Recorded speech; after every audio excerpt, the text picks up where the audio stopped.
आपण पाहत आहात क्राईम न्यूज सतर्क भारत मार्शल टाइम्सवर।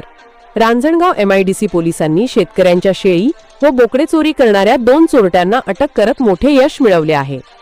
या कारवाईत चोरी झालेले शेळी बोकडे शेतकऱ्यांना परत देण्यात आले असून एकूण 5 गुन्हे उघडकीस आले आहेत। रांजणगाव MIDC पोलीस स्टेशन हद्दीतील बाबुळसर खुर्द करंजावणे गणेगाव खालसा आणि वाघाळे या परिसरातून मोटारसायकलवरून येणाऱ्या 2 अज्ञात चोरट्यांनी शेतकऱ्यांचे शेळी व बोकडे चोरी केल्याच्या घटना घडल्या होत्या।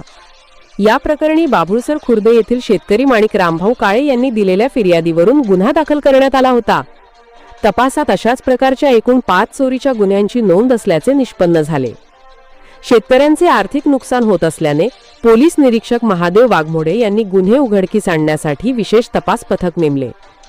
या पथकात पोलीस उपनिरीक्षक अविनाश थोरात 6 फौजदार, दत्तात्रय शिंदे पोलीस अंमलदार, उमेश कुतवळे योगेश गुंड आणि किशोर शिवणकर यांचा समावेश होता। तपासादरम्यान शिरूर तालुका व अहिल्यानगर जिल्ह्यातील 150 पेक्षा जास्त CCTV फुटेज तपासण्यात आले।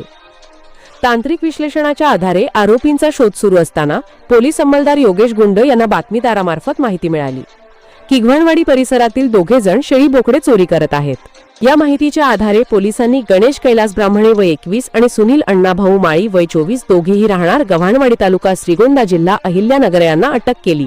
चौकशीत आरोपींनी बाबुळसर खुर्द कर्डिलवाडी वाघाळे गणेगाव खालसा आणि शिरूर तालुका परिसरातून चोरी केल्याची कबुली दिली। आरोपींकडून 5 बोकडे, एक शेळी चोरीसाठी वापरलेली स्प्लेंडर मोटारसायकल असा एकूण 1,15,000 रुपयांचा मुद्देमाल जप्त करण्यात आला आहे।